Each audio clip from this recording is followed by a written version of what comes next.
अल्हम्दुलिल्लाह नहमदुहु व नस्तईनुहु व नस्तगफिरुहु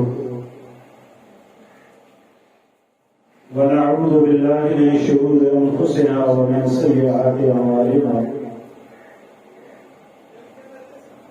मन यहदिहिल्लाहु फला मुज़िल्ल लहु व मन युज़लिल फला हादिय लहु वअशहदु अल्ला इलाहा इल्लल्लाहु वहदहु ला शरीका लहु वअशहदु अन्ना मुहम्मदन अब्दुहु व रसूलुहु अम्मा बअदु फइन्न खैरल हदीस किताबुल्लाह व खैरल हदी हदी मुहम्मदिन सल्लल्लाहु अलैहि व आलिहि वसल्लम व शर्रल उमूरि मुहदसातुहा व कुल्लु मुहदसतिन बिदअह व कुल्लु बिदअतिन दलालह व कुल्लु दलालतिन फिन्नार। अम्मा बअदु फअऊज़ु बिल्लाहि अस्समीइल अलीम मिनश शैतानिर रजीम। बिस्मिल्लाहिर रहमानिर रहीम।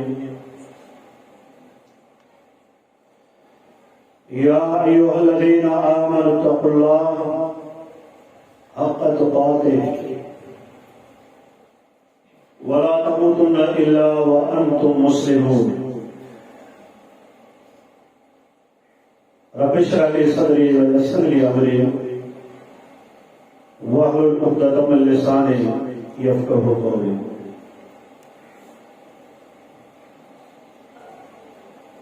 मोहतरम दोस्तों, असां मुसलमान आहियूं ऐं असां जे लाइ अल्लाह रब्बुल आलमीन जंहिं दीन जो इंतख़ाब कयो उहो दीन इस्लाम आहे।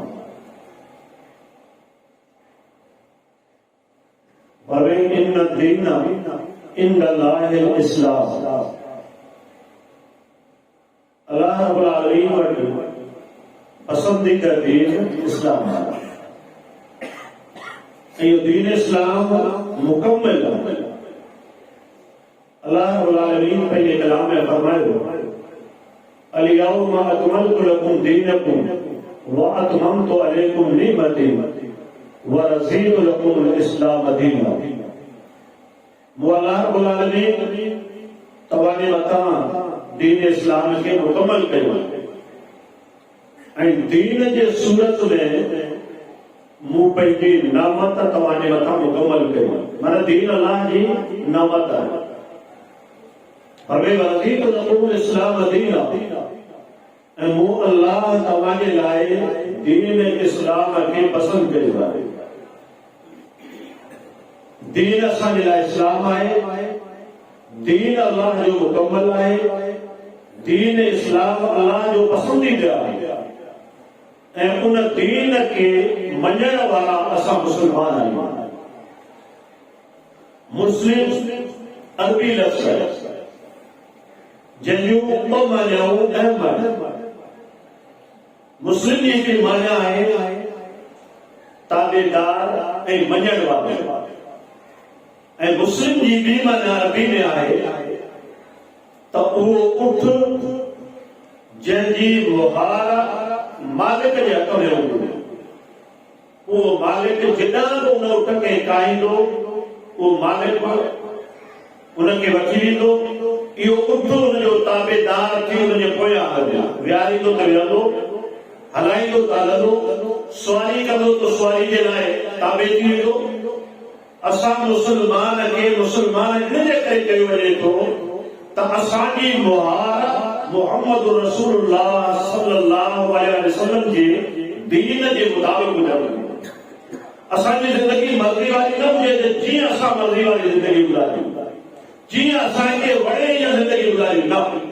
मुसलमान वो आहे जेको अल्लाह जे दीन के तस्लीम करे, दिलो जान सां ॿुधल ॻाल्हियुनि ते अमल कयो। हिकिड़ी दुआ आहे जंहिं दुआ जी फज़ीलत तव्हां अंदाज़ो लॻायो, उन दुआ जा मुख़्तसर अल्फाज़ आहिनि। दुआ आहे रज़ीतु बिल्लाहि रब्बन व बिल इस्लाम दीनन व बि मुहम्मद नबिय्या। माना दीन इस्लाम खे आउं पसंदि करियां थो, अल्लाह खे रब तस्लीम करियां थो ऐं मुहम्मद रसूलुल्लाह खे नबी मञियां थो। ही दुआ पाण करीम सल्लल्लाहु अलैहि वसल्लम जे हिन दुआ जी दिल सां पढ़ण वारे माण्हू जी पाण 4 फज़ीलतूं ॿुधायूं।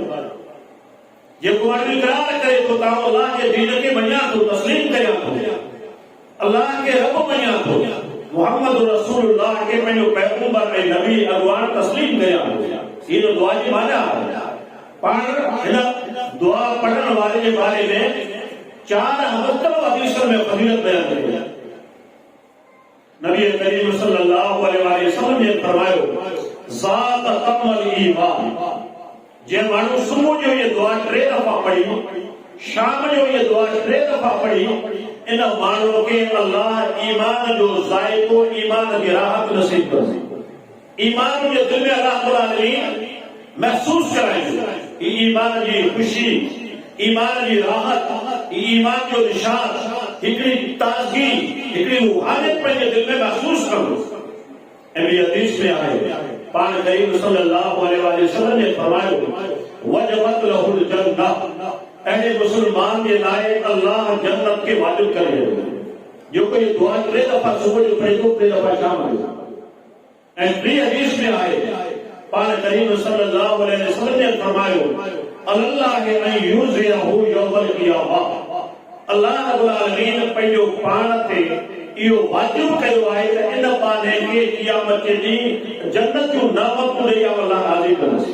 जेको दुनिया में दीन जूं ॻाल्हियूं ॿुधी उनखे तस्लीम करे, उन ते राज़ी रहे।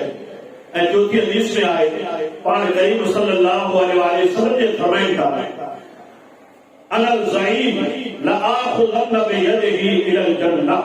पाण फरमायो आउं मुहम्मद रसूलुल्लाह ज़ामन आहियां इन माण्हू जे हथ मां पकड़े आउं इन जन्नत में वठी। इन मुख़्तसर दुआ जी इहा फज़ीलत। चुनल दुआ में हिकिड़ो मोमिन ऐं मुस्लमान माण्हू तस्लीम करे थो अल्लाह जे दीन, दावा करे थो अल्लाह जे दीन ते अमल कंदुसि। हिन दौर में असां मुस्लमान दावा कयूं था त मुस्लमान आहियूं, दीन जे ॻाल्हि ते असां अमल कयूं था, पर असां पहिरीं इहा ॻाल्हि ॾिसूं त असां वाक़िअतन 100% सच्चा मुस्लमान आहियूं या न। पहिरीं पंहिंजो पाण खे इहो सुवाल कयो। असां मुस्लमान आहियूं हिन करे जो चवंदा आहियूं त मुस्लमान जे घर में पैदा थिया आहियूं, नालो असांजो मुस्लमान जो आहे, वॾे अरसे खां वठी असां ख़ानदानी मुस्लमान आहियूं, उहे ई आहियूं, हुनजे करे मुस्लमान आहियूं। ही माण्हू दावा करे थो मुस्लमान आहियां। अल्लाह जे दीन ऐं शरीयत खां पुछूं त वाक़िअतन असां अल्लाह जे दीन खे तस्लीम करण वारा सही मुस्लमान आहियूं या न। नबी करीम सल्लल्लाहु अलैहि वसल्लम जे अॻियां जिब्राईल अलैहिस्सलाम अचनि था। जिब्राईल अलैहिस्सलाम हदीस जिब्राईल किताबनि जे ज़ख़ीरे में, हदीस जे ज़ख़ीरे में हदीस जिब्राईल जे नाले सां मशहूर आहे। जिब्राईल अलैहिस्सलाम अल्लाह जे पैगंबर खां मुख़्तलिफ़ सवाल कया आहिनि। उन्हनि मां हिकिड़ो सवाल इहो आहे त मल इस्लाम। अल्लाह जा रसूल इस्लाम छा आहे? इस्लाम जेकॾहिं को माण्हू चवे थो त आउं इस्लाम ते आहियां, आउं मुस्लमान आहियां, त इस्लाम जी तारीफ़ छा आहे? वो इस्लाम के हिकिड़ी शइ जो नालो आहे, वो इस्लाम के मुख़्तसर मजमूए जो नालो आहे। इस्लाम आहे छा? नबी करीम सल्लल्लाहु अलैहि वसल्लम जवाब ॾियनि था इस्लाम 5 शयुनि ते मुहीत आहे।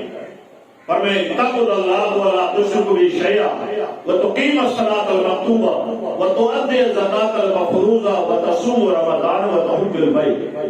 पाण फरमायो इस्लाम इहो आहे तव्हां अक़ीदत तौहीद खे अख़्तियार कयो, 5 वक़्त निमाज़ पाबंदी सां पढ़ो, रमज़ान जा रोज़ा पाबंदी सां रखो, हज ऐं ज़कात जी तव्हां में तौफ़ीक़ हुजे त पाबंदी सां इहे अदा करियो। जेकॾहिं इन्हनि पंजनि ॻाल्हियुनि ते तव्हां मुकमल नमूने सां अमल कयो त तव्हां आहियो सही ऐं 100% मुस्लमान। जेकॾहिं इन्हनि पंजनि शयुनि मां का हिकिड़ी तव्हां में कोन्हे त तव्हांजो ईमान नाक़िस ज़रूर आहे। वेही गौर कयो, वॾे तइदाद में अहिड़ा मुस्लमान आहिनि जेके चवंदा त असां मुवहिद आहियूं, पर चवंदा आहिनि हदीस आहियूं नमाज़ कोन पढ़नि। वॾे तइदाद में अहिड़ा माण्हू तव्हांखे नज़र ईंदा नमाज़ पढ़नि था, रोज़ो कोन रखनि। अहिड़ा माण्हू हूंदा जेके नमाज़ पढ़नि था, रोज़ो रखनि था, ज़कात कोन ॾियनि। माना हिन में कंहिं बि क़िस्म जी थोरी घणी नक़्स ऐं कमी मौजूदु आहे।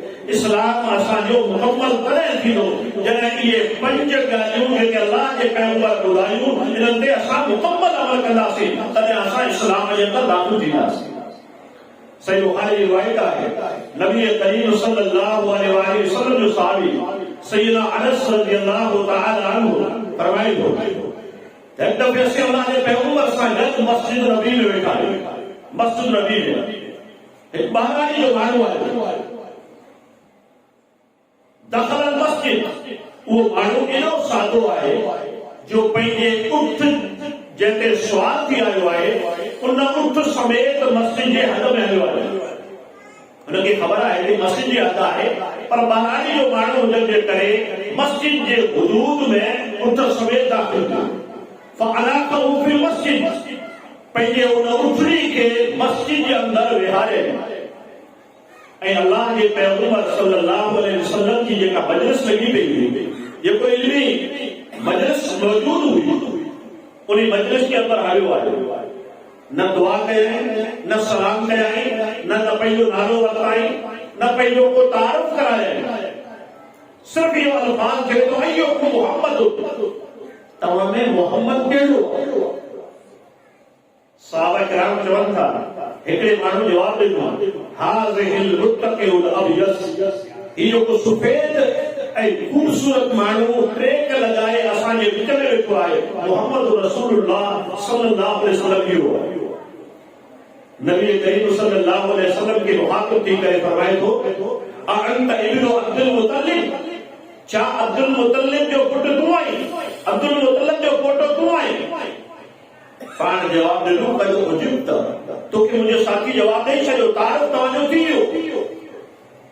हाणे चयो अल्लाह जे रसूल, इन्नी साइलुका फमुशद्दिदुन अलैका फला तजिद फी नफ्सिका अलैहि शैया। अल्लाह जे पैगंबर आऊं बहरानी जो माण्हू आहियां, पंधु करे आयो आहियां दीन सिखण जे लाइ। मुंहिंजे सॼे ॻोठ वारनि, सॼी क़ौम वारनि मूंखे हिकिड़ो कासिद सम्झी करे, हिकिड़ो अॻवान सम्झी करे, हिकिड़ो सम्झू माण्हू सम्झी मूंखे तव्हांजे तरफ़ मोकिलियो आहे त तव्हां दीन सिखी अचो।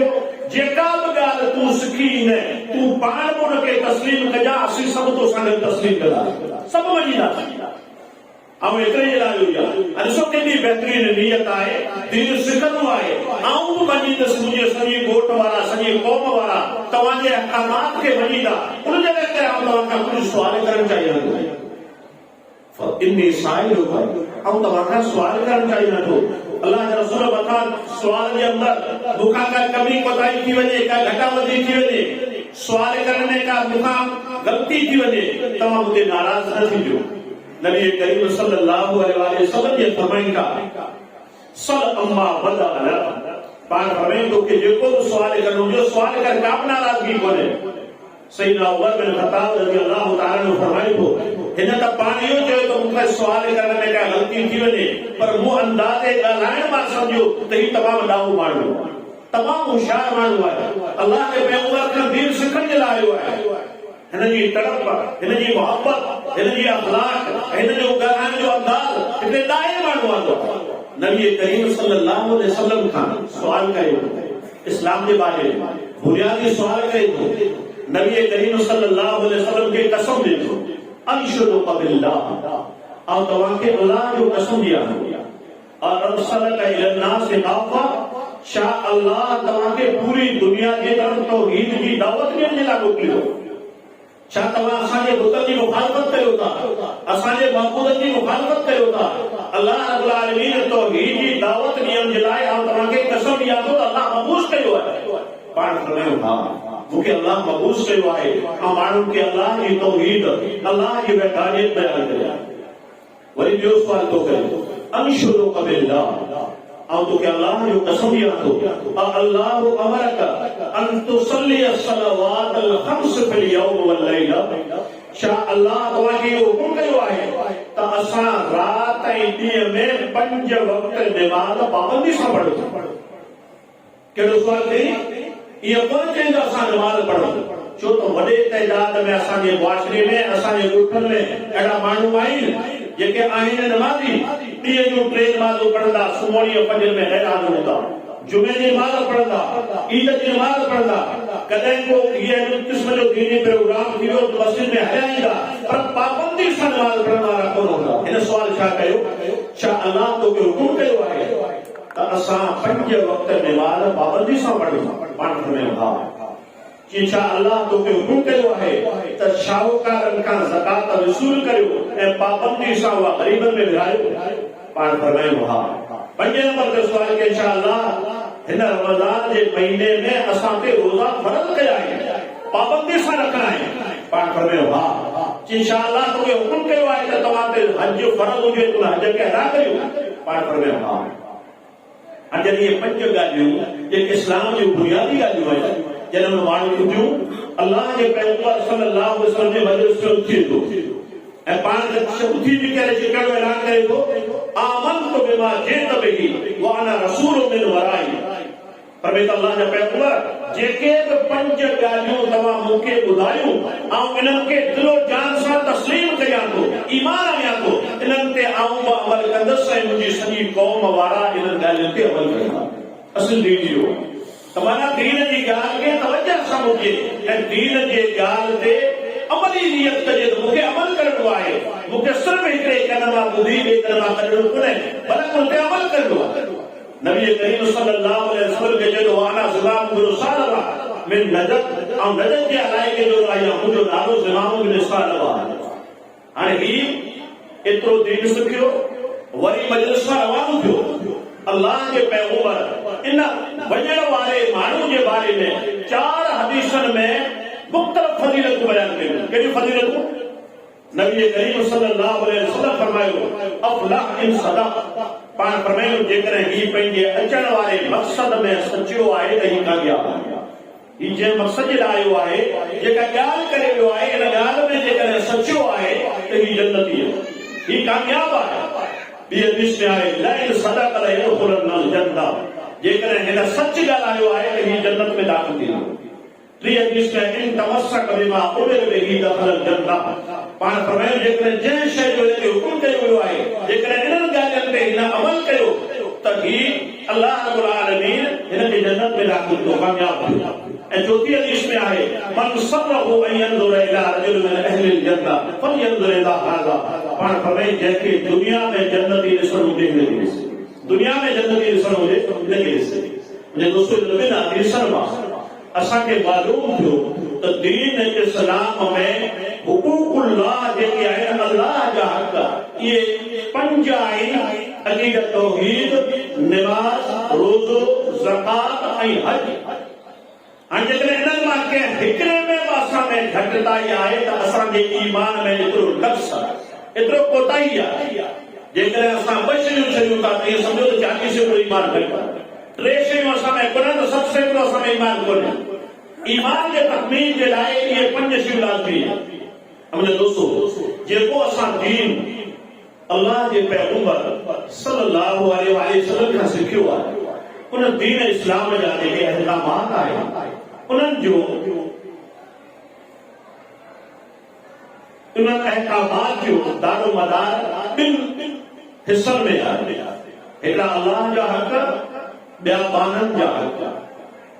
अल्लाह जा हक़ आहिनि जेके इहे बुनियादी मुतवजे जा पेश कया, ॿिया आहिनि बाननि जा हक़। अल्लाह जे पैगंबर सल्लल्लाहु अलैहि वसल्लम हुनजी केॾी ताक़ीद कई आहे। नबी करीम सल्लल्लाहु अलैहि वसल्लम ने फरमायो यखलुसुल मुमिनून मिनन नार फयुबसून अला तंतरतिन बैनल जन्नत वल नार। पाण फरमायो क़यामत जे ॾींहुं केतिरा अहिड़ा माण्हू हूंदा जेके नमाज़नि में, रोज़े में, ज़कातनि में हुकूकुल्लाह में कामयाब थी वीदा महसूस किए थींदो ते माण्हू जन्नती है हिननि खे जन्नत जे तरफ़ सॼो ईंदो फयुबसून अला अंतरकुम बैनल जन्नति वल नार पर इन्हनि नेक माण्हुनि खे इन्हनि नमाज़नि खे इन्हनि अल्लाह जे दीन ते अमल करण वारनि माण्हुनि खे जन्नत ऐं जहन्नम जे दरमियान जेका पुल आहे उन जे मथां रोकियो वेंदो हाणे तव्हांजे लाइ अॻिते वञणु बंदि आहे जेसिताईं अञा ॿिए सुवाल जो जवाबु न ॾियो हिकु सुवाल में तव्हां कामयाब थी विया हुकूकुल्लाह जे अंदरि कामयाब आहियो पर ॿियो सुवाल इहो आहे फयुक्तसु लिबअज़िन लिबअज़िन मज़ालिम फ़िद दुनिया हिननि जेके दुनिया में हिक ॿिए सां ज़्यादतियूं कयूं हुयूं हिक ॿिए जा जेके हक़ खाधा हूंदा उन्हनि में जेकॾहिं तव्हां कामयाब न थिया त पोइ तव्हांजे लाइ जन्नत जी इजाज़त कोन्हे तव्हांखे जहन्नम जे तरफ़ धिक्यो वेंदो जेकॾहिं उन्हनि में तव्हां कामयाब थिया त पोइ तव्हां सम्झो त कामयाब आहियो तव्हांजे लाइ जन्नत जो रस्तो आहे हुकूकुल्लाह सां गॾु हुकूकुल इबाद जे बारे में जहन्नम ऐं जन्नत जे दरमियान में पुल जे मथां फ़ैसिलो कयो वियो मुंहिंजे दोस्तो गौर कयो उहे कहिड़ा हक़ आहिनि जिन जो ताल्लुक़ असांजे आम ज़िंदगी सां आहे ऐं हुननि में असां वॾी ग़लती जो शिकार आहियूं तमामु घणी वॾी ग़लती जो शिकार आहियूं अल्लाह जे पैगंबर सल्लल्लाहु अलैहि वसल्लम उन जो मिसाल कीअं ॾिनो अंदाज़ो लॻायो अल्लाह जे पैगंबर सल्लल्लाहु अलैहि वसल्लम जे कुर्बानी जे ॾींहुं यौम नहर यौम अज़हा जे ॾींहुं अल्लाह जो पैगंबर ख़ुतबो ॾिनो मिना जे मैदान में पाण करीम सल्लल्लाहु अलैहि वसल्लम सहाबा खां सुवाल कयो अंदाज़ो लगायो अल्लाह के पैगंबर केतरो असांखे समझायो आहे केतरो असांखे अल्लाह के पैगंबर हिकड़ी ॻाल्हि जी अहमियत ॾियारी आहे पाण सल्लल्लाहु अलैहि वसल्लम ने फरमायो अॼु कहिड़ो ॾींहुं आहे अॼु यौमिन हाज़ा हालांकि सॼी दुनिया के सहाबा खे ख़बर हुई त अॼु ईद जो ॾींहुं आहे ईद उल अज़हा जो ॾींहुं आहे यौम नहर आहे कुर्बानी जो ॾींहुं आहे पर पाण सवाल कयो अॼु कहिड़ो ॾींहुं आहे साहबा चयो तो अल्लाह को रसूल हुआ अल्लाह मुझे रसूल वधीक ॼाणनि था साहबा सम्झो त शायदि अल्लाह जो रसूल अॼु जो नालो तब्दील पिया कनि नालो को ॿियो रखनि था तॾहिं चयो त अल्लाह रसूल आलम पाण फरमायो अलैस यौमुन नहर छा जी कुर्बानी जो ॾींहुं कोन्हे साहबा जो अल्लाह जो रसूल कुर्बानी जो ॾींहुं वरी पाण पुछऊं अयो बलदिन हाज़ा ही कहिड़ो शहर आहे ही शहर कहिड़ो आहे साहबा खामोश रहिया पाण फरमायूं ही शहर मके जो कोन्हे ही शहर मके जो आहे साहबा जो हा अल्लाह जा रसूल वरी पाण फरमायूं त ही कहिड़ी जेको आहे अल्लाह जे पैगंबर सल्लल्लाहु अलैहि वसल्लम ने फरमायो कहिड़ो टाइम आहे नहर यौम नहर आहे ज़ुल्हज जो महीनो आहे ई ॾींहुं कहिड़ो आहे जो ज़ुल्हज जो महीनो आहे पाण करीम सल्लल्लाहु अलैहि वसल्लम खबर में फरमायो फरमाए खबरदार अला इन दिमारकुम व अमवालकुम व आरादकुम हरामुन अलैकुम का हुर्मत यौमिकुम हाज़ा फी बलदिकुम हाज़ा फी शहरिकुम हाज़ा फरमाए त मुसलमानो खबरदार तव्हांजो मुसलमान जो हिक ॿिए जे मथां टे शयूं तव्हांजे मथां ईअं हराम आहे जीअं मिना जे मैदान में ईद वाले ॾींहुं मके जहिड़े शहर में ज़ुल्हज जे महीने में मके में तव्हां उन्हनि खे अहमियत ॾींदे तव्हां कंहिंखे बि तकलीफ़ कोन ॾींदा आहियो तव्हां हर शइ जो ख्यालु कंदा आहियो पाण फरमायूं जीअं इहे टे शयूं हिते तव्हां ते हराम आहिनि इहे तव्हां दुनिया जे कंहिं बि कुंड कुड़िश में हुजो इहे टे मुस्लमान जूं शयूं तव्हां ते हराम आहिनि जीअं मके में हराम आहिनि मके में हर को माण्हू वञे थो तव्हां ॾिसो था उम्रे ते माण्हू वञनि था हज जे लाइ माण्हू वञनि था केॾो हिक ॿिए जो एहतराम कनि था केॾो हिक ॿिए जे लाइ ख़ैर खाई कनि था हिक ॿिए जी ख़िदमत कनि था त हिते असां कंहिंखे तकलीफ़ न ॾियूं ज़बान सां न ईज़ायूं हथ सां कंहिंखे न ईज़ायूं कंहिंजी मामूली जेको हक़ तलफ़ी न करियूं अल्लाह जे पैगंबर फरमायो जीअं हिन जॻह ते हिन महीने में हिन ॾींहं ते तव्हांजे मथां टे शयूं मुस्लमान जो हराम आहिनि ईअं जिते बि दुनिया में तव्हां हुजो तव्हां जे मथां मुस्लमान जूं टे शयूं हराम आहिनि टे शयूं कयूं पर फरमाए तव्हांजो इज़तूं हिक ॿिए खे हराम हिक ॿिए जो इज़त कयो हिक ॿिए जो एहतराम कयो हिक ॿिए जे लाइ तव्हां पंहिंजे दिलि में ख़ैर खाई रखो कंहिं मुस्लमान माण्हुनि जी इज़त खे वेझा न वञो उन माण्हू जी बेइज़ती तव्हां न कयो गाल सां बेइज्जती थींदी आहे, गिला ऐं ग़ीबत सां बेइज्जती थींदी आहे, कंहिंजो तानो ॾियण सां इंसान जी बेइज्जती थींदी आहे।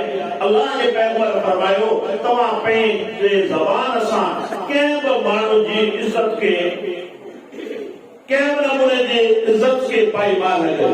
नबी करीम सल्लल्लाहु अलैहि वसल्लम ने फरमाया इन अरबल रिबा अल इस्तितालतु रजुल फी इर्ज़ रजुल। पाण फरमायो वॾे में वॾी ज़्यादती आहे त को हिकिड़ो मुस्लमान पंहिंजे ज़बान सां ॿिए मुस्लमान जी इज़त खे पाईमाल करे, बेइज्जती करे, हुनजी ग़ीबत करे, हुनखे ज़बान सां इज़ाए। हिक हदीस में अल्लाह जे पैगंबर सल्लल्लाहु अलैहि वसल्लम खां सहाबा सवाल कयो अइन्ना मुआखदून बिमा नतकल्लमु बिही यौमल क़ियामा। अल्लाह जा रसूल छा दुनिया में असां जेकी ॻाल्हाईंदा आहियूं, जेकी हिन सां रवैयो रखंदा आहियूं, जेको असां हिन सां ख़ुशि रोई ऐं सख़्ती कंदा आहियूं, छा इन ज़बान जे बारे में अल्लाह रब्बुल आलमीन क़यामत जे असां खां पुछंदो? पाण करीम सल्लल्लाहु अलैहि वसल्लम जे फरमाइनि था हल यक़ूबु नास फिन्नार इल्ला हसाइदु अलसिनतिहिम। पाण फरमाइनि केतिरा ई अहिड़ा माण्हू हूंदा जेके सिर्फ़ ज़बान जे ग़लतियुनि जे करे क़यामत जे ॾींहुं जहन्नम जे बाहि में हूंदा उछायो। ज़बान जे ग़लतियुनि जे करे इन ज़बान सां के पाड़े वारे खे ॻाल्हायो, इन ज़बान सां कंहिंखे ॻाल्हि ॾिनी, इन ज़बान सां कंहिंजी बेइज्जती कई, इन ज़बान सां कंहिं मुस्लमान जी मथां तानो कयो, कंहिं मुस्लमान जे मथां तोहमत लॻाई। असां सम्झो था ही मामूली शइ आहे, पर ही मुस्लमान जे हुकूक में शामिल आहे। अल्लाह इहा शइ हिकिड़े मुस्लमान ते हराम कई आहे त तव्हां कंहिं बि मुस्लमान जी इज़त खे पाईमाल कयो। ऐं ॿिए नंबर ते मुस्लमान जे मथां ॿिए मुस्लमान जो हराम आहे खून। दीन इस्लाम सलामती वारो दीन आहे, दीन इस्लाम अमन वारो दीन आहे। वो खून त परे जी ॻाल्हि, हिकिड़े मुस्लमान जो ॿिए मुस्लमान सां तकरार करण ऐं विढ़ण त परे जी ॻाल्हि, पर इहो इस्लाम असांखे सलामती वारो दीन असांजी दावत ॾे थो त तव्हां कंहिं मुस्लमान खे मामूली परेशान न कयो। विढ़ण त परे जी ॻाल्हि, तकरार परे जी ॻाल्हि आहे, खून करण, कंहिंसां झेड़ो करण, कंहिंखे ज़ख़्मी करण त परे जी ॻाल्हि, पर इहो इस्लाम चवे थो त तव्हां कंहिं मुस्लमान खे मामूली परेशान न कयो। नबी करीम सल्लल्लाहु अलैहि वसल्लम ने फरमाया जॾहिं तव्हां टे सफ़र में हुजो, तव्हां सफ़र में टे साथी हुजो, ॿ अकेला थी न ॻाल्हायो, ॿ साथी अकेला थी न ॻाल्हायो। इनजे करे इहो टियों साथी जेको तव्हां खां परे बीठो आहे मतां इहो महसूस करे त हे मुंहिंजे बारे में त का ॻाल्हि कोन पिया चवनि। हुनजे करे हुनखे दिलो दिमाग़ जे मथां थोरी परेशानी थींदी, हुनखे ग़मगीनी थींदी, हुनजे दिलि में अफ़सोस थींदो। उन करे नबी करीम सल्लल्लाहु अलैहि वसल्लम फरमाया मिन अजल ज़ालिक युफ़्रिहु, इहे ॻाल्हि हुनखे परेशान कंदी। उनजे करे तव्हां 2 ॼणा अकेला थी न ॻाल्हायो, कंहिं मुस्लमान खे परेशान करण खां दीन इस्लाम हले थी। पाण सल्लल्लाहु अलैहि वसल्लम फरमाइनि था ला यहिल्लु लिमुस्लिमिन अन युरब्बिअ मुस्लिमन। पाण फरमाइनि के मुस्लमान लाइ मुनासिब कोन्हे त ही दुनिया में कंहिं मुस्लमान खे दड़को ॾे ऐं धमकी ॾे त तोसां हीअं कमु कंदुसि, तो तुंहिंजे लाइ आऊं हिन नमूने सां इंतज़ाम वठंदुसि। अल्लाह जे पैगंबर फरमायो दीन इस्लाम में इन क़िस्म जी ज़रे की इजाज़त कोन्हे। ऐं पाण करीम सल्लल्लाहु अलैहि वसल्लम फरमाइनि था अल्लाह रब्बुल आलमीन जा फ़रिश्ता उन माण्हू खे दावत कनि था मन अशार इला अखीह बिहदीदतिन, फरमाई जेको मुस्लमान के हथियार लोह वारी शइ करी के मुस्लमान इशारो करे, हनन परे जी ॻाल्हि पर इशारो करण वारे माण्हू जे मथां अल्लाह ऐं अल्लाह जे रसूल जी लानत। दीन इस्लाम जेको सलामती वारो दीन आहे, चए थो तव्हां सलामती सां, सुकून सां, अमन सां, इत्मीनान सां पंहिंजे ॻोठनि में, पंहिंजे इलाइक़नि में हिक ॿिए जो इज़त और एहतराम कयो। इहा इस्लाम जी दावत आहे। जंहिं दीन इस पंहिंजे मुस्लमान जे हक़ जी त परे जी ॻाल्हि, पर जानवरनि जे हक़नि जी बि दीन इस्लाम असांखे तलक़ीन कई आहे। ख़सीस जानवर नबी करीम सल्लल्लाहु अलैहि वसल्लम जिन हिकिड़े दफ़े अचनि था हिकिड़े अंसारी शख़्स जे बाग में, पाण सल्लल्लाहु अलैहि वसल्लम ॾिसनि था हिकिड़ो ऊठ आहे जेको तमामु कमज़ोर आहे। नबी करीम सल्लल्लाहु अलैहि वसल्लम जीअं उन बाग में दाख़िल थिया, ऊठ जी नज़र अल्लाह जे रसूल सल्लल्लाहु अलैहि वसल्लम जे मथां पई।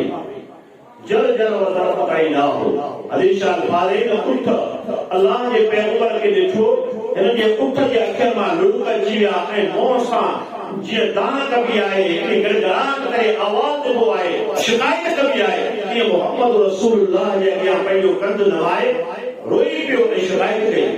नबी करीम सल्लल्लाहु अलैहि वसल्लम हुनजे यानी खे हथ फेरियूं था, थूरे खे हथ फेरियूं था ऐं पोइ पाण जो मुंहुं खोले जहिड़ो कर हुन खां शिकायत पुछनि था। कहिड़ी शिकायत आहे तोखे, छो थो रोए?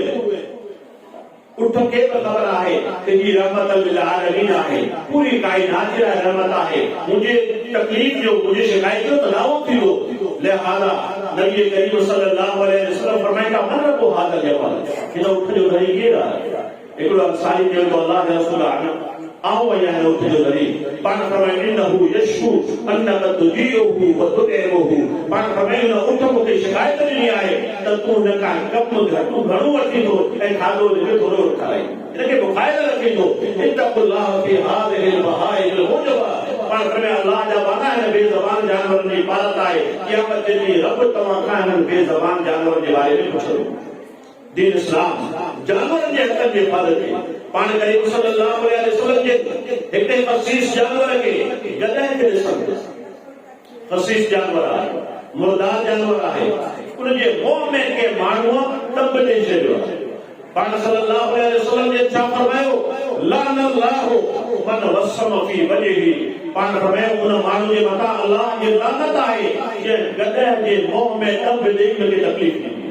गदह जे मुंहं में टंब ॾेई उनखे तकलीफ़ ॾिनी आहे। इमामुल अंबिया फरमाइता उन माण्हू जे मथां अल्लाह ऐं अल्लाह जे रसूल जी लानत आहे। ॿुधायो जेको गदह जे मुंहं में टंब ॾियण खे दीन जेको मतलब तस्लीम न करे, हिनखे ग़लत सम्झे, जेको उठ जे हक़नि जी हिफ़ाज़त करे, जेको पखियुनि जे हक़नि जी हिफ़ाज़त करे, उहो दीन इस्लाम चाहे थो त तव्हां दुनिया में हिक ॿिए जो इज़त एहतराम कयो। नबी करीम सल्लल्लाहु अलैहि वसल्लम जा सहाबा चवनि था 80 दफ़े सफ़र में हुयो, असां मां असांजे हिकिड़ो साथी हलंदे हलंदे रस्ते में ॾिसे थो हिकिड़ो पखी आहे जंहिंजा कुझु बचा आहे। हुन शौक़ीअ ख़ातिर, हुन शौक़ ख़ातिर उन्हनि बच्चनि खे मां हिकिड़ो बच्चो खणी वियो। नबी करीम सल्लल्लाहु अलैहि वसल्लम जिन उन पखी खे ॾिठाऊं त उहा जेका पखी उनजी बच्चनि जी माउ आहे फजलत तइश, उहा उन्हनि सहाबा जे अॻियां पंहिंजा पख विछाए पई गॾु करे इंतज़ार करे पई त मुंहिंजो मूंसां तव्हां छो ज़्यादती कई आहे, मुंहिंजा बच्चा तव्हां छो खया आहिनि, नाजाइज़ी तव्हां मूंसां छो कई आहे। अल्लाह जे पैगंबर जी नज़र पई उन पखी जे मथां। ही पखी पंहिंजा पख विछाए रहियो आहे, पंहिंजी जान जी परवाह कोन करे, पंहिंजे बचे खे छॾाइण लाइ जंहिं माण्हूअ बचा खया आहिनि उनजे अॻियां पोयां थिए थो। पाण सल्लल्लाहु अलैहि वसल्लम फरमायो मन वजा हादा मन फजा हादा, पाण फरमाए हिन पखीअ खे कंहिं तकलीफ़ ॾिनी आहे।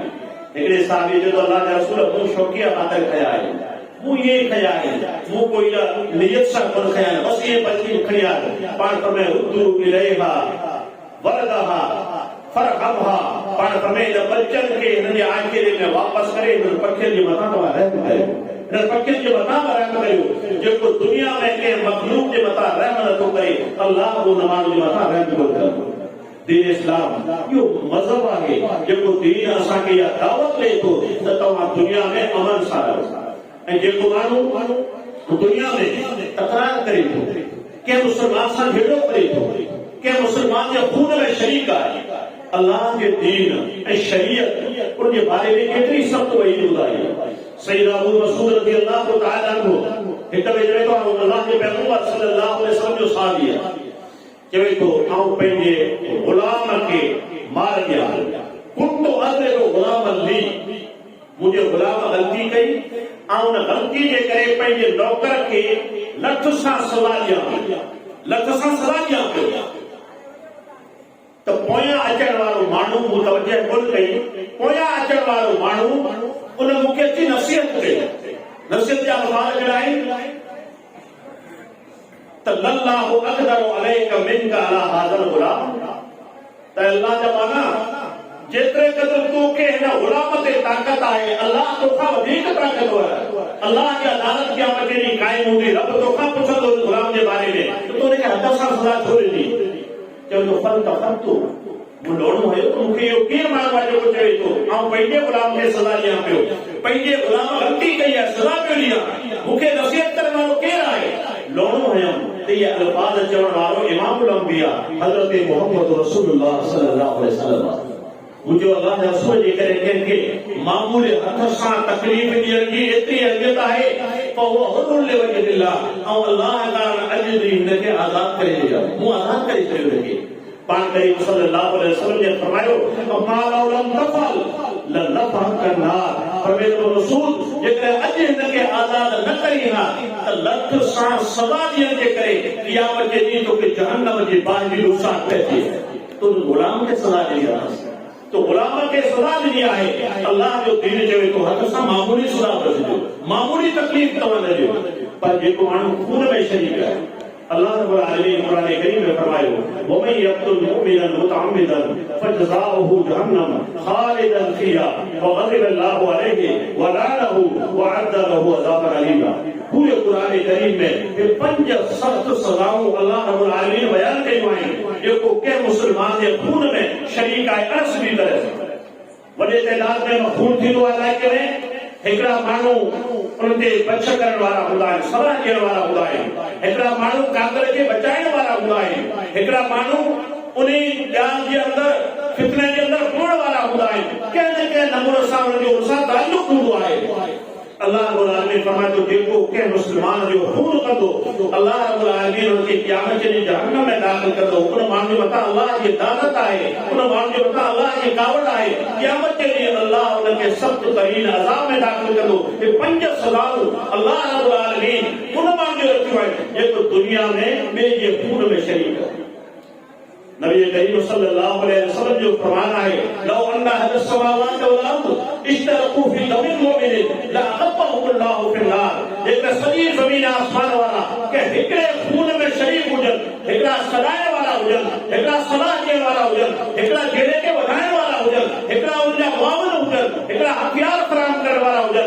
कंहिं बि नमूने सां उन में मुलवस आहे नबी करीम सल्लल्लाहु फरमायो अल्लाह पूरी आसमान और ज़मीन जी मखलूक उन हिकिड़े खून जे करे जहन्नम जे हवाले करे इंतहाई खतरनाक अमल आहे मुआशरे जे अंदरि कंहिं मुस्लमान सां तकरार करण कंहिं मुसलमान सां जहिड़ो करण कंहिं मुसलमान जे खून में कंहिं नमूने सां शरीक करण कंहिं मुसलमान जो खून असांजे मथां हराम ई ॿी शइ मुसलमान जी इज़त असांजे हराम आहे मुसलमान जो खून असांजे हराम आहे ऐं टे नंबर ते मुसलमान जो माल असांजे मथां हराम आहे वॾे तइदाद में असां ॾिसो मुआशरे में असांजे अंदरि अहिड़ियूं वधियूं आहिनि हिकिड़ो मुसलमान ॿिए मुसलमान सां कंहिंजी ज़्यादती करे थो ऐं हिनखे का परवाह कोन हूंदी आहे हालांकि नमाज़ी आहे ही मुवहिद आहे ही अल्लाह जे दीन ते अमल करण जी दावा करे थो ही पंहिंजो पाण खे मुसलमान सराए थो केतिरो ग़लतियुनि जो शिकार आहे तव्हांखे ॿुधाईंदो अल्लाह रब्बुल आलमीन क़ुरान करीम में फरमायो या अय्युहल्लज़ीना आमनू ला ताकुलू अमवालकुम बैनकुम बिल बातिल फरमाए मुसलमानो पंहिंजे कंहिं मुसलमान जो माल बातिल तरीक़े सां न खाओ ग़लत तरीक़े सां कंहिं मुसलमान जे माल ते कब्ज़ो कयो इहो तव्हांजे लाइ हलाल न बल्कि हराम आहे तरीक़ो जेकॾहिं तव्हांजो हराम वॾे तइदाद में असां ॾिसंदा आहियूं हिकिड़ा माण्हू हराम जो कारोबार कंदा कीअं हराम जो कारोबार आहे व्याज जो माण्हू जो कारोबार करे थो हराम जो कारोबार हराम आहे नबी करीम सल्लल्लाहु फरमायो अल्लाह रब्बुल आलमीन लानत कई आहे व्याज वठण वारे ते व्याज ॾियण वारे ते व्याज जे कातब जे मथां ऐं व्याज जो शाहिद बैंकनि मां जेके माण्हू लोन खणंदा आहिनि उहे छा कंदा आहिनि चवंदा आहिनि बाबा 2 माण्हुनि जो शनाख्ती कार्ड जो कापी ॾियो हिकिड़ा गवाह थियनि हिकिड़ा शाहिद थियनि हिकिड़ा तव्हां में ज़ामिन पवनि व्याज हिकिड़ो खणे थो मुलज़ न थिया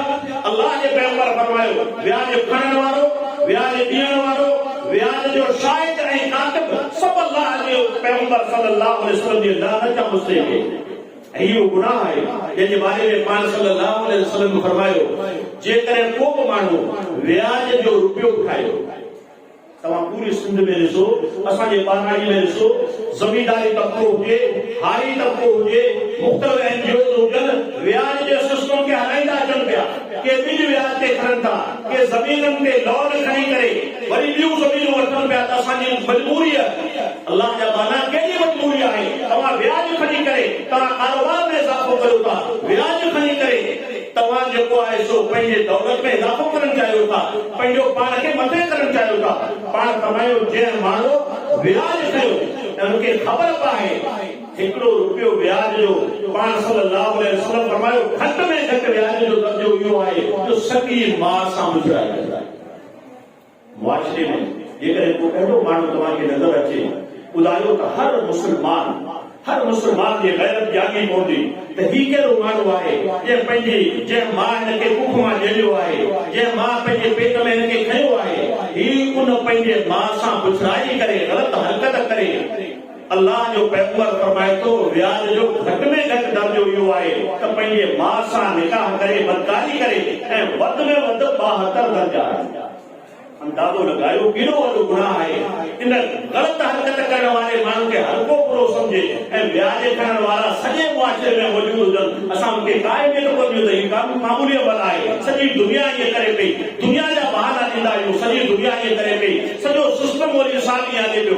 अल्लाह जा बहाना, अल्लाह जो दीन सॼे सिस्टम खे कोन्ह ॾिसे, मुआशरे खे कोन्ह ॾिसे, तव्हांजे क़ौम खे कोन्ह ॾिसे त तव्हांजे क़ौम जा रवाज कहिड़ा आहिनि, तव्हांजूं हालतूं कहिड़ियूं आहिनि। अल्लाह तव्हां ते व्याज हराम कयो आहे। जेको माण्हू हिकिड़ो रुपयो व्याज खणे थो, पाण फरमायूं ॿिए तरफ़ 36 मरतबा ज़िना करे, 36 मरतबा ज़िना जो गुनाह हिकिड़े रुपए व्याज खां घटि आहे।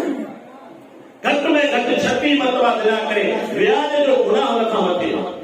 वॾे तइदाद में माण्हू जेके हराम जो कारोबार कनि था, व्याज जो कारोबार कनि था, पाण बि कनि था। ॿिया का माण्हू आहिनि जेके मंशियात जो कारोबार कनि था, के शराब जो विकिरो कनि था। भला जेकॾहिं शराब नथा विकिरो त पाराणी में मगरूआ पुड़ियूं जेके आहिनि, 100 पुड़ियूं आहिनि, सफ़ीना पुड़ियूं आहिनि, जिन ते गवर्नमेंट जी पाबंदी आहे, जेके हराम में जो इस्तेमालु कनि, हुनमें मंशियात आहे। सरेआम असांजे अहिड़े देशनि जे ॾींहं ते पहिरियों हुयूं, असांजे इलाइक़े में पहिरियों हुयूं। असांजे ॻोठनि मां को हिकिड़ो अहिड़ो ॻोठ ख़ाली कोन्हे, हिकिड़ो अहिड़ो नौजवान ख़ाली कोन्हे जेको अहिड़ी मंशियात खां बचियल हुजे। इन सफ़ीना जो कारोबार, तंबाकूनोशी जो कारोबार, इन मंशियात जो कारोबार, ही शरम असांजे लाइ हराम आहे। अल्लाह रब्बुल आलमीन ने असांजे लाइ बरकत कोन रखी आहे। असां मुस्लमान किथे पैदा आहियूं? नबी करीम सल्लल्लाहु अलैहि वसल्लम फरमायो कुल्लु मुस्किरिन खमरुन व कुल्लु खमरिन हरामुन। पाण फरमाए हर उहा शइ जेका थोरो घणो नशो ॾे सां शराब जे हुक्म में आहे ऐं शराब हराम आहे। शराब हराम आहे। तव्हांजी सफ़ीना जेका आहे उहो तव्हां इस्तेमालु कयो था, मामूली तव्हांखे नशो खाइनि थियूं, जेके खाइनि था उहे उनखे छॾे कोन था सघनि। याद रखो इन जो कारोबार हराम आहे, इस्तेमाल हराम आहे। जेको इस्तेमाल करे थो उन माण्हू जे मथां अल्लाह ऐं अल्लाह जे रसूल जी लानत। वॾे तइदाद में अहिड़ा माण्हू आहिनि जेके डायरेक्ट सिधो हराम जो कारोबार कनि था। ॿिया अहिड़ा आहिनि जेके कारोबार हराम जो कोन्हे, तरीक़ो हराम हो, कारोबार जो तरीक़ो हराम जो आहे। उनमां पहिरीं बुनियादी शइ कहिड़ी आहे?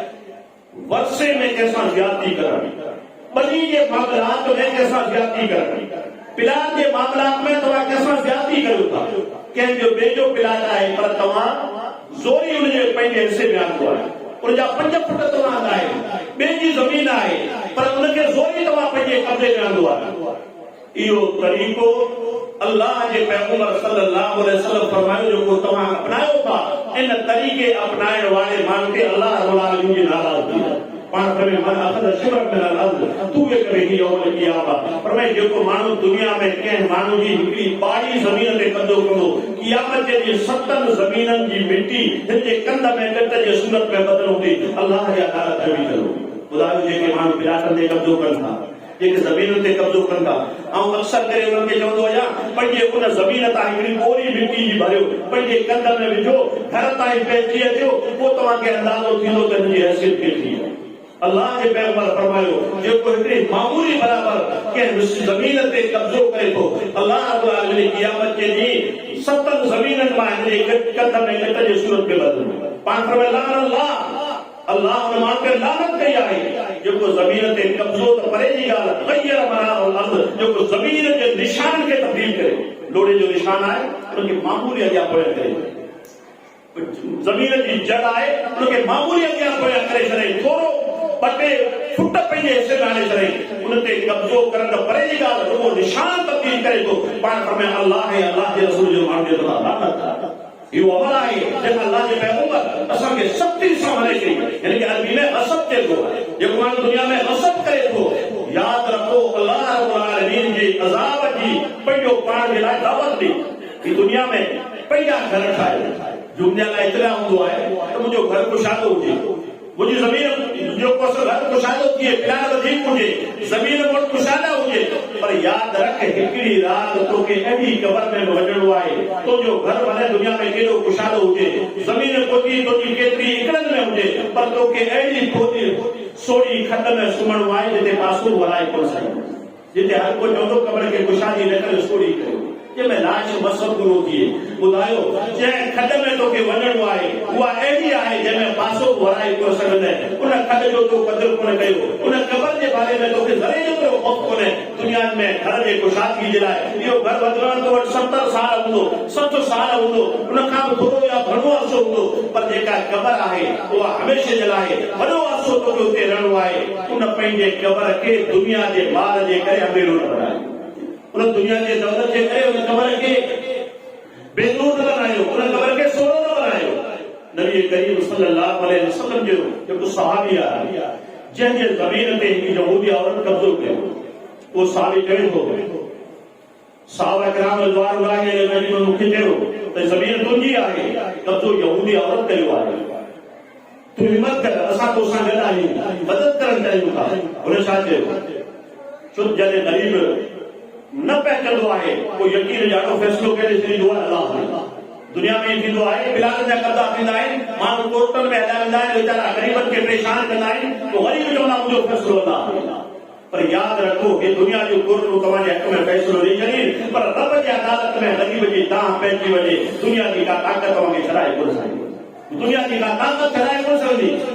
हू शख़्स चवंदो कि सईद बिन ज़ैद दऊहु इन्नी समीअतु रसूलुल्लाह सल्लल्लाहु अलैहि वसल्लम तव्हां औरत खे छॾे ॾियो मूं मोहम्मद रसूलुल्लाह खां ॿुधो जेको हिकिड़ी ज़मीन ते गिरान ते कब्ज़ो कंदो अल्लाह हुनजे कंध में कट जे सूरत में ज़मीन वधंदी उन टाइम ते मज़लूम हुजनि जे हथ सां वधवा थो पए अल्लाह में नकान काज़िबतन फअम्मे बसरहा वजद क़बरहा फी दारिहा ऐ अल्लाह आ मज़लूम आहियां आउं पहुचा कोन थो हीअ यहूदी औरत ताक़तवर आहे ऐं अल्लाह जेकॾहिं हीअ औरत कूड़ी आहे त पोइ हिनखे दुनिया में जवानी में अंधो कर हिनजी क़बर घर में थी साहब चवनि था असां ॾिठोसीं त थोरे ई अरसे खां पोइ उन औरत खे अल्लाह अखियुनि जी नज़र कसे वरिती पोइ दीवार ते हथ ॾेई हलंदी हुई ऐं चवंदी असाबतनी दावत सईद मूंखे सईद जी बददुआ लॻी आहे जो जवानी में मुंहिंजी नज़र हली वई पोइ इहे घर में हलंदे हलंदे कुदरती हिकिड़े गटर में किरे थी उन गटर में मुंहिंजो लाश कोन कयो हुनजी क़बर उते घर में ठाही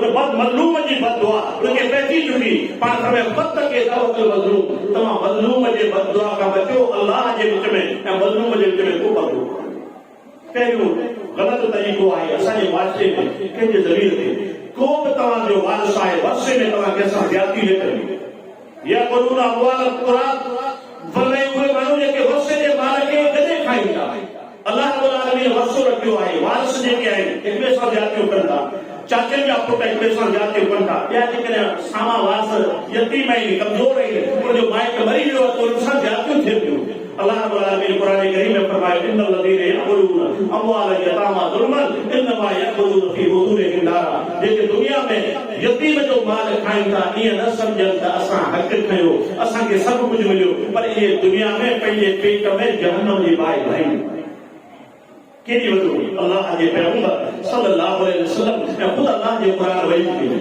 ऐं ॿिए नंबर ते असांजे मुआशरे में ॿिए मुस्लमान जे हक़ खाइण जो तरीक़ो आहे चोरी वॾे तइदाद में तव्हां ॾिसंदा माण्हू चोरी कनि वॾे तइदाद में माण्हू ॿिए जो माल खाइनि था ॿिए सां ज़्यादती कनि था डाके जे ज़रिए सां अल्लाह जे पैगंबर फरमायो अल्लाह सारे चोर जे मथां अल्लाह जी लानत आहे जेको चोरी करे थो मामूली शइ उन चोरी जे करे उनजो हथ कटियो वञे पाण में जेका बि शइ दुनिया में हुन चोरी कई उहा चोरी थियल शइ क़यामत जे ॾींहुं हिन जे जिस्म ते ॿरंदी रहंदी ऐं हीअ अल्लाह जे अदालत में क़ाइम हूंदी जेका हिन चादर कई आहे हिन हिकिड़ी नंढड़ी शइ ठाण कयो आहे, हिन कंहिंजो बिस्कुट खयो आहे, हिन कंहिंजो हथियार खयो आहे, हिन कंहिंजी गाॾी चोरी कई आहे, हिन कंहिंजो माल चोरी कयो आहे।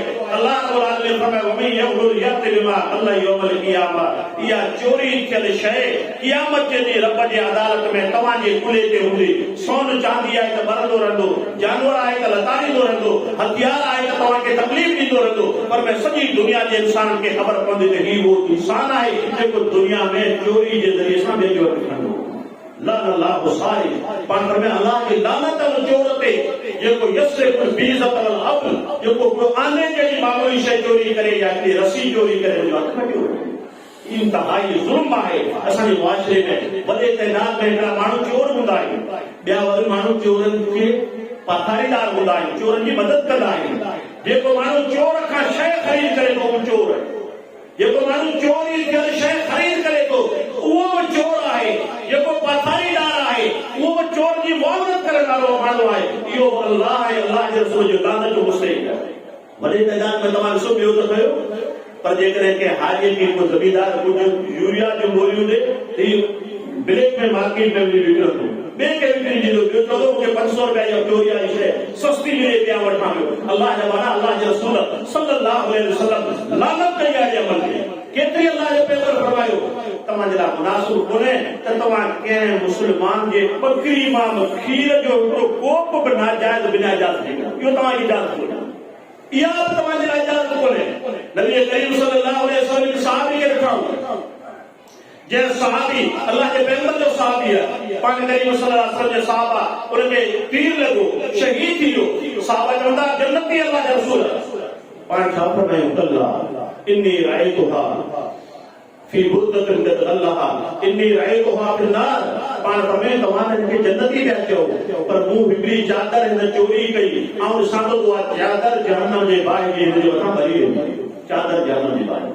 ॿियो गुनाह जो तरीक़ो आहे ॿिए मुस्लमान जे खाइण जो हक़। ऐं टिएं वक़्ते असांजे मुआशरे में ॿिए मुस्लमान जे हक़ खाइण जो तरीक़ो आहे कूड़ो कसम।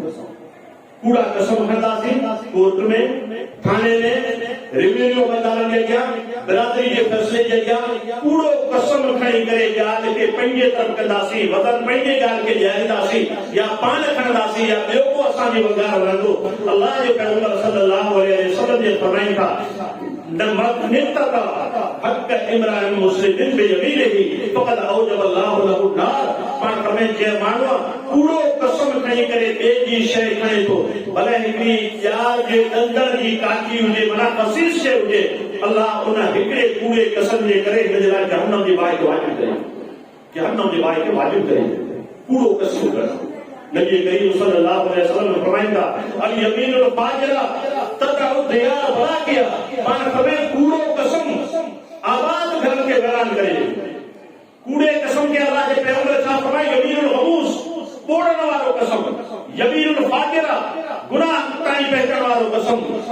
नबी करीम सल्लल्लाहु अलैहि वसल्लम फरमाए जो कूड़ा कसम खणे थो इहो पंहिंजो पाण खे जहन्नम जे बाहि जे अंदरि विझाए। असांजो उस्ताद हो अक्सर करे वाक़ियो ॿुधाईंदो हुया मुल्तान जे इलाइक़े में, हुनजे असांजे इलाइक़े में मुल्तान में पटी ॻोठ पाण में वेठा हुआ, पर उन माण्हुनि जी आदत छा हुई त उहो खामखा हिक ॿिए खे खॾा कंदा, कॾहिं पंहिंजे ज़मीन ते कब्ज़ो, वरी ॿ माण्हू हुनजा वंगारू, वरी ॿ हुनजे तरफ़ां गवाही ॾियनि, कॾहिं पूरी शाइरी ॾियनि, पर हिननि माण्हुनि जो धंधो ई इहो हिक ॿिए सां ज़्यादती, कॾहिं रेवेन्यू में, कॾहिं कोर्ट में, कॾहिं थाणे में, कॾहिं कंहिंजे माल ते कब्ज़ो, कॾहिं हिकिड़ो हिकिड़े तरफ़ ॿियो ॿिए तरफ़, हिननि माण्हुनि जी आदत। अल्लाह जे पैगंबर जो फरमान छा आहे त कूड़ो कसम आबाद घरनि खे वैरान करे छॾींदो। असांजो उस्ताद चवे थो असां ॾिठोसीं त कुदरती तरह सां उन्हनि ॻोठनि में, जिन ॻोठ में इहा बिरादरी रहंदी हुई, उन्हनि में अची मौत पियो, 80% उन्हनि जा नौजवान मरी विया, घर में रुॻो नौजवान मरी विया, नौजवान मरी विया, रुॻो कोड़ा वठी विया। माना हीअ अल्लाह जो पैगंबर सल्लल्लाहु अलैहि वसल्लम जो फरमान आहे जेको कूड़ा कसम खणंदो आहे पंहिंजे आबाद घर खे वैरान करे, आबाद घर वैरान थी वञनि था, नौजवान में मौत ईंदी, तव्हांजे मथां बीमारियूं अची वेंदियूं जेकॾहिं तव्हां इहो कसम कयो। अहिड़े नमूने सां असांजे मुआशरे में हिकिड़ी वॾी ॻाल्हि आहे पूरी शाइरी, पूरी शाइरी। दीन इस्लाम छा थो चए? इस्लाम चए थो शाइरी ॾियो सची ऐं पूरी शाइरी न ॾियो, सची गवाही लिकायो। असांजो पूरे मुआशरे खे तव्हां ॻोल्हे ॾिसो, तव्हां कौम हुजे असांजी कौम हुजे माण्हू सची गवाही कोन ॾींदा ऐं कूड़ी शहाइती हर उम्र में जे तरफ़ां ॾींदा। अल्लाह रब्बुल आलमीन क़ुरान करीम में छा फरमाए वल्लज़ीन हुम बिशहादातिहिम क़ाइमून। अल्लाह जा उहे नेकबान आहिनि जेके पंहिंजी गवाही सिधी ॾियनि। कूनू क़वामीन बिलक़िस्त शुहदा लिल्लाह। अल्लाह फरमाए तव्हां गवाही ॾियो अल्लाह खे हासिल सम्झी करे। कूड़ी गवाही कॾहिं न ॾियो। जेकॾहिं गवाही तव्हांखे पंहिंजो पाण ते ॾियणी पवे त पंहिंजो पाण ते बि सची गवाही ॾियो, कूड़ न ॻाल्हायो। वॾे तइदाद में तव्हां ॾिसंदा कोर्टनि में ॾिसो, अलाइके में ॾिसो, अदालतनि में ॾिसो, रुॻो कूड़ आहे। कूड़ियूं गवाहियूं आहिनि, माण्हू कूड़ियूं गवाहियूं ॾेई करे कंहिंजूं ज़मीनूं मलकियतुनि ते कब्ज़ो कनि था। नबी करीम सल्लल्लाहु अलैहि वसल्लम फरमायो अकबरुल कबाइर में वॾे में वॾा गुनाह अकबरुल कबाइर में शिर्क आहे। अकबरुल कबाइर में माउ पीउ जी नाफ़रमानी आहे। व शहादत ज़ूर पाण में कूड़ी गवाही ॾियण अकबरुल कबाइर में कूड़ी गवाही ॾियण। सैयदना उमर बिन ख़त्ताब जे दौर जो मूंखे हिकिड़ो वाक़ियो यादि आयो। उमर बिन ख़त्ताब रज़ियल्लाहु तआला अन्हु जो दौर कुझु माण्हू यमन जे इलाइक़े जा हज़रत उमर रज़ियल्लाहु तआला वटि आया। हज़रत उमर रज़ियल्लाहु तआला ने चयो त असांजे इलाइक़े जो हिकिड़ो माण्हू के इलाइक़े में वियो ऐं उते जे माण्हुनि असांजे माण्हू जो खून करे छॾियो, क़तल करे छॾियो। हज़रत उमर रज़ियल्लाहु तआला हज जे मौसूम जो खे घुराई, ॿिन्ही धुरियुनि खे घुराई कि बाबा तव्हां हुन माण्हू जो खून कयो आहे। उन्हनि चयो से असां खून कयो, इनकार कयो। पाण फरमायो तव्हां 50 माण्हुनि खे कसम ॾियणो पवंदो, इहा गवाही ॾियणी पवंदी। 50 माण्हू कसम ॾियनि त तव्हांजो खून फलाणे इलाइक़े वारनि कयो आहे, तव्हांखे दियत मिलंदी, तव्हांजो खून साबित। हाणे जंहिं क़ौम जी बिरादरी जो खून थियो आहे इन्हनि माण्हुनि हज़रत उमर बिन ख़त्ताब खे चयो त असांजो हिननि माण्हुनि खून कयो आहे। हुननि जवाब छा ॾिनो? साईं जंहिं माण्हू जो खून थियो आहे वाक़ई असां खून कयो आहे, पर इहो माण्हू बदनाम हो, हिननि पंहिंजे इलाइक़े मां हिनखे जलावतन करे छॾियो। ग़लतियुनि जे करे ऐं खामियुनि जे करे ज़ुल्म जे करे हिननि खे जलावतन करे छॾियो। असांजे ॻोठ में आयो, असांजे ॻोठ में चोरी जे नीयत सां कंहिं दूसरी नीयत सां दाख़िल थियो, असां वाक़ई हिनखे क़तल कयो आहे। हाणे हे गवाही ॾी त हिननि बिरादरी मां हिनखे कोन कढियो। हे सचा आहिनि, हिननि जो माण्हू ईमानदार आहे। भले 50 माण्हू कसम खणनि असीं दियत भरण तयार आहियूं। हाणे 50 माण्हू जेके आहिनि पाण में हिक ॿिए खे सलाह था कनि त पाण खे पंहिंजे खून जी साबित करणो आहे, पंहिंजी ॻाल्हि खे साबित करणो आहे, पंहिंजी ॻाल्हि खे वज़न ॾियणो आहे। उन करे सभु ॼणा हिकिड़ी ॻाल्हि करियो। 50 माण्हू खपनि पंहिंजे बिरादरी जा। 50 माण्हू गॾु थिया, सभु चवनि था त असां ठीक आहे कूड़ी गवाही ॾींदासीं। हालांकि ख़बर आहे त असां हुनखे बिरादरी मां कढियो, पर कूड़ी गवाही जे लाइ तयार थी आहे। हिकिड़ो माण्हू जेको आहे अञा खुटे थो, हाणे हुनजी तलाश कयूं, पर उहो माण्हू ॿाहिरि किथे वेंदो उतां अचे हुनखे चवंदा असीं 50 माण्हू सलाह करे वेठा आहियूं, हिकिड़ी ॻाल्हि आहियूं, सॼी बिरादरी हिकिड़े पासे तो कहिड़ी थो कि बाबा मूंखे ख़बर ई कोन्हे त मामिलो छा पियो आहे। उनजे करे आउं इएं बिना पुछा जे तव्हां सां गॾु कोन आहियां। मूंखां जेतिरो बि तव्हां कुझु पैसो रखो था, मूंखे वधन रखो, ॾियां थो, कूड़ी गवाही आउं कोन ॾींदुसि। चयो ठहियो। वरी ॿियो माण्हू गॾु कयो, उन्हनि चयो ठीकु आहे सॼी बिरादरी हिकिड़े पासे आउं बि तव्हां सां गॾु। हज़रत उमर रज़ियल्लाहु सही बुखारी जो वाक़ियो आहे। हज़रत उमर रज़ियल्लाहु तआला जो अॻियां उन्हनि 50 माण्हुनि कूड़ो कसम खयो, कूड़ी गवाही ॾिनी। खून साबित थियो, ॻाल्हि साबित थी वई। थोरी देरि ॿाहिरि निकिता, फ़ैसिलो करे ॿाहिरि निकिता। अॻियां थोरो पंधु वञनि था तेसिताईं बरसाति अची वई। हिकिड़ी जबल जे ओट में वेहनि था त बरसाति ख़तम थी, हवा ख़तम थी, पोइ निकिरूं था। कुदरती अञा उते ई वेठा हुआ, उन साॻी बरसाति हवा जे करे मथां खां हिकिड़ो पथर किरियो, जंहिंजे करे उहे 50 ई माण्हू यकमुश्त मरी विया। ॿुधायो जेके माण्हू दुनिया में पूरा कसम खणनि था, यादि रखो रब्बुल आलमीन उनखे दुनिया में सदा ॾींदो। दुनिया में रहते वक़्तु अल्लाह जी पकड़ अची वेंदी, कंहिं न मुसीबत के शिकार थी वेंदा। बड़े दोस्तों, अहिड़े नमूने असांजे मुस्लमान मुआशरे में कंहिं मुस्लमान जो माल खणण जो तुर्को आहे, कंहिंजो कर्ज़ न ॾियणु। वॾे तइदाद में ॾेती लेती जे मामलात में असांजा मुस्लमान हिक ॿिए सां ज़्यादती कंदा आहिनि। पाण करीम सल्लल्लाहु अलैहि वसल्लम जे फरमाइनि था अदखलल्लाहुल जन्नत रजुल समहन। पाण फरमाया अल्लाह माण्हू खे जन्नत में दाख़िल कंदो जेको माण्हू तमामु सुठो आहे। कहिड़े मामलात में? बायन व मुश्तरियन व कादियन व मुक्तदियन। उहो विकिणण में बि सुठो आहे, ॾियण में बि सुठो आहे, घुरण में बि सुठो आहे, अदा करण में बि सुठो आहे। अल्लाह रब्बुल आलमीन उन माण्हूअ खे जन्नत में दाख़िल कंदो। सुठे नमूने ॾेती लेती करणु, मामलात ॾेती लेती जा कारोबार जा सुठे नमूने सिधाई सां हलाइण हिते मोमिन माण्हू जो कमु आहे। पाण में ख़ियारुकुम अहसनुकुम ज़ान, तव्हां में बहितरीन उहे आहिनि जेके पंहिंजे ॾेती लेती जे मामलात में तमामु सिधा आहिनि। वॾे तइदाद में अहिड़ा माण्हू आहिनि जेके ॿियनि जो माल वठंदा आहिनि, वापार के तौर पे, तिजारत के तौर पे, अञा कंहिं ॿिए ज़रिए सां वरी कर्ज़ मोटाईंदा कोन्हे। अल्लाह जे पैगंबर सल्लल्लाहु अलैहि वसल्लम माण्हुनि जे बारे में सभु कोई ॿुधाई। पाण सल्लल्लाहु अलैहि वसल्लम जे फरमाइनि था, हिकिड़ो साहबी जो अल्लाह जा रसूल जेकॾहिं आउं अल्लाह जे रस्ते में शहीद थी वञा, पंहिंजी जान खे कुर्बान कयां, छा मुंहिंजे लाइ जन्नत आहे? पाण करीम सल्लल्लाहु अलैहि वसल्लम फरमायो, शहादत जे करे तुंहिंजे लाइ अल्लाह रब्बुल आलमीन जन्नत रखी आहे, पर कर्ज़ तोखे माफ़ कोन्हे, कर्ज़ शहीद खे बि माफ़ कोन्हे। कर्ज़ जे बारे में अल्लाह रब्बुल आलमीन क़यामत जे ॾींहुं पुछंदो, इन अल्लाह यअमुरुकुम अन तुअद्दुल अमानाति इला अहलिहा, अल्लाह तव्हांखे हुकुम कयो आहे त पंहिंजूं अमानतूं हिक ॿिए खे अदा कयो। मुंहिंजे दोस्तो, कर्ज़ जे मामलात में हिक ॿिए सां ज़्यादती न कयो। पाण तव्हां जेको दुनिया में पंहिंजे कर्ज़ जे अदा करण जी नियत कंदो, अल्लाह हुनजी मदद कंदो। जेको कर्ज़ न ॾियण जी नियत कंदो, अल्लाह उन माण्हू खे बर्बाद कंदो। अल्लाह जे पैगंबर सल्लल्लाहु अलैहि वसल्लम जे फरमाइनि था, तव्हां खां अॻु में हिकिड़ो माण्हू आहे जेको दुनिया में नेकी जो कमु कंदो, कहिड़ो? अल्लाह जा फ़रिश्ता उन खां पुछनि था, तोखे अल्लाह हेतिरी ज़िंदगी ॾिनी, पर तो उन ज़िंदगी में को नेकी जो कमु कोन कयो। चलो हिकिड़ो कमु कंदो हुअसि, उहो कमु इहो आहे त मूं पंहिंजे नौकरनि खे हुकुम कयो, जेकॾहिं तव्हांजी नेकी लेती कंहिं शाहूकार सां हुजे त उनखे माफ़ करे, उनखे तव्हां मोहलत ॾियो। जेकॾहिं नेकी लेती कंहिं ग़रीब सां हुजे त उनखे माफ़ करे ॾियो। ग़रीब खे माफ़ कंदो हुअसि ऐं शाहूकार सां मामलात सुठे नमूने हलाईंदो हुअसि, उन्हनि खे तंग कोन कंदो हुअसि, उन्हनि खे परेशान कोन कंदो हुअसि। नबी करीम सल्लल्लाहु अलैहि वसल्लम फरमायो, अल्लाह रब्बुल आलमीन फरमायो, तजावज़ू अन अब्दी नहनु अहक्कु अन नतजावज़ अन्हु, पर मैं ही माण्हू दुनिया जे माण्हुनि खे माफ़ कंदो हो, दुनिया जे माण्हुनि खे मोहलत ॾींदो हो, असीं हक़दार आहियूं जो हिन जे गुनाह खे माफ़ कयूं। अल्लाह हुनखे माफ़ कयूं। मुंहिंजे दोस्तो, असांजे मुआशरे में इन क़िस्म जा कई खोड़ सारियूं ग़लतियूं आहिनि जेके असांजे मुआशरे में मौजूद आहिनि। असां कोशिश कयूं त इहे टे शयूं जेके हिकिड़े मुस्लमान ॿियो ॿिए मुस्लमान जे मथां हराम आहिनि, ऐं टिनी जो ताल्लुक हुकूक लिबास सां आहे। हिकिड़े मुस्लमान जी इज़त, हिकिड़े मुस्लमान जो माल ऐं हिकिड़े मुस्लमान जी खून। नबी करीम आख़िरी हदीस ॿुधाई वारा नबी करीम सल्लल्लाहु अलैहि वसल्लम जे फरमायो, सहाबा खां अल्लाह जे पैगंबर सुवाल कयो, मल मुफ़लिस, तव्हां में मिस्कीन केरु आहे, मुफ़लिस केरु आहे? सहाबा किराम चवनि था, अल्लाह जा रसूल, असां वटि मिस्कीन उहो आहे जंहिं वटि दुनिया जा पैसा, दुनिया जी दौलत, दुनिया जो कारोबार न हुजे, उहो मुफ़लिस आहे। पाण फरमायो, अल मुफ़लिस इंदल्लाह, अल्लाह वटि मिस्कीन अञा ॿियो आहे, को केरु आहे? जिन